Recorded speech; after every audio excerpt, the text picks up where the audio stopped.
جب اکبر نے دین الہی نکالا تو حضرت مجدد الفسانی علیہ رحمہ اس کے مقابلے میں آیا. آپ جانتے ہیں وہ تاریخ. تو اس نے کہا تھا کہ السلام علیکم یہ مسلمانوں کا شعار ہے.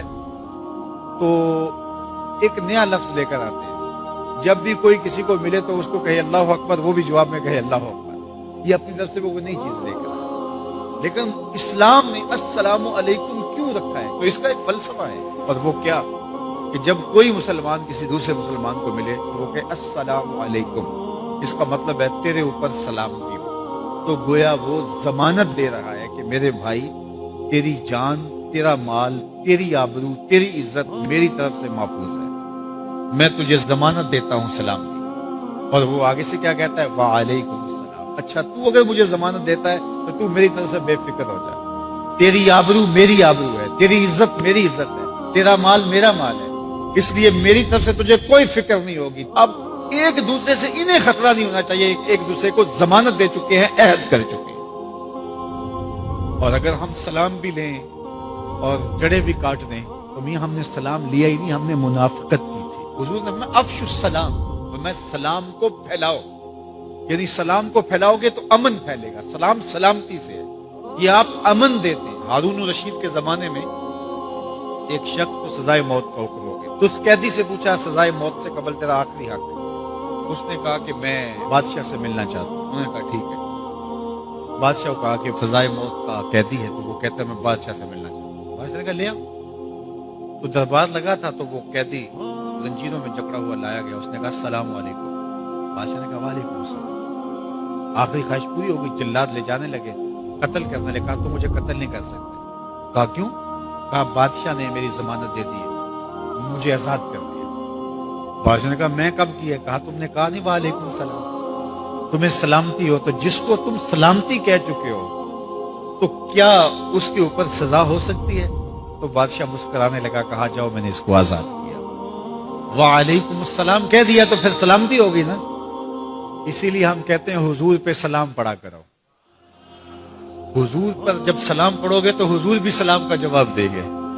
وہ کسی شاعر نے کہا تھا, وہ شعر پتہ نہیں وزن میں ہے کہ نہیں, لیکن شعر مجھے بڑا اچھا لگتا ہے کہ درود پڑھنے سے ثواب ملتا ہے, سلام پڑھنے سے جواب ملتا ہے. درود پڑھنے سے ثواب ملتا ہے, سلام پڑھنے سے جواب ملتا ہے. تو ہمارے جو لفظ ہیں ان لفظوں کے پیچھے ایک فلسفہ ہوتا ہے.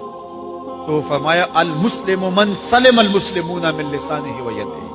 اور یہ ہم نے اپنے اولاد کو بچپن سے سکھانا ہے. اگر ہم نے ان کو اعلیٰ ڈگریاں بھی کروا دی, ان کو اعلیٰ تعلیم یافتہ بھی کروا دیا دنیاوی اعتبار سے, لیکن یہ بنیادی سبق حضور کا نہ پڑھایا, تو پھر وہ اس تعلیم کے باوصف بھی آپ کو آپس میں الجھتے ہوئے دکھائی دیں گے.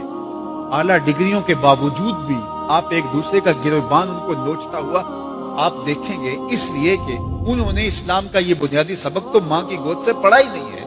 یہ پڑھانا ہے کہ مسلمان وہ ہوتا ہے جس کے ہاتھ سے اور جس کی زبان سے دوسرا مسلمان محفوظ ہے. مجھے بتاؤ, جس کو یہ سبق اس کی ماں نے پڑھایا ہو, جس کو سبق اس کے باپ نے پڑھایا ہو, تو وہ کسی مومن کی ماں کو گالی دے سکتا ہے, کسی کے باپ کو گالی دے سکتا ہے, کسی کا گریبان پکڑ سکتا ہے, کسی کو تھپڑ مار سکتا ہے, کسی پہ زیادتی کر سکتا ہے؟ کبھی نہیں کرے گا. اس لیے کہ اس کو حضور کا فرمان یاد ہے کہ مسلمان ہوتا ہی وہ ہے جس کی زبان اور ہاتھ سے دوسرے محفوظ. ہم نے یہ سیکھنا ہے اور اپنے عمل کے اندر اس کو داخل کرنا ہے کہ ہمارے رویے اتنے خوبصورت ہو, ہمارا طرز زندگی اتنا خوبصورت ہو کہ ہمارا پتہ چلے کہ ہم حضور کے غلام ہوتے ہیں. ہمیں خوبصورت رویوں کا درس دیا گیا ہے, ہمیں خوبصورت رویوں کو اختیار کرنے کی تعلیم دی گئی ہے.